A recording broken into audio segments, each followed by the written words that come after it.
नमस्कार साथीहरू, मैले आज हजुरहरूलाई गमलालाई कसरी पौष्टिक तत्त्वहरू दिने त, गमला कसरी सप्रिन्छ त, के राख्नु पर्दछ गमलामा भएका फुलहरूलाई राम्रो गराउनको लागि भनेर हजुरलाई म केही देखाउँदैछु। यो अन्डा हो। हाम्रो घरमा सबैको घरमा अन्डा हुन्छ, प्रायः जसोले अन्डा खानुहुन्छ। यो अन्डा यसरी दिनु होला साथीहरू। फेदा यसो मजाले वरिपरि अन्डा दिनु होला साथीहरू है। यसरी अन्डा दिनु होला। मसँग यो अर्को चिज तपाईको यो अँगार छ।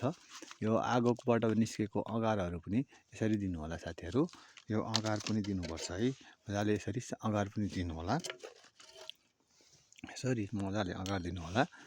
अनि हजुरले यसरी माटोहरू पनि दिन सक्नुहुनेछ। मजाले माटो दिनु होला। यसरी माटो पनि दिनुपर्छ साथीहरू। यसरी माटो दिने यसलाई। यसरी माटो दिइसकेपछि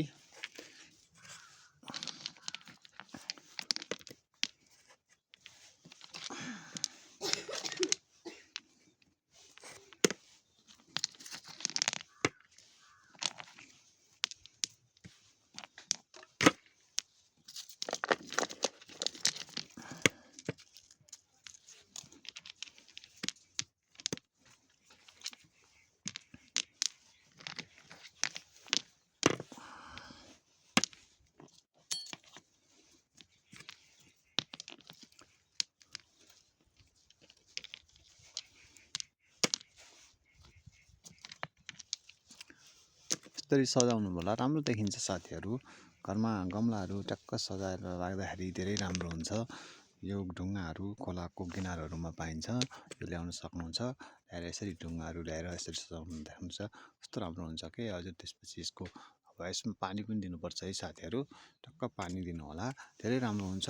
ल जिरेनियमको फुललाई यसरी हजुरहरूले संरक्षण गर्न सक्नुहुन्छ साथीहरू। यसले त्यसपछि राम्रो फ्लावर दिन्छ।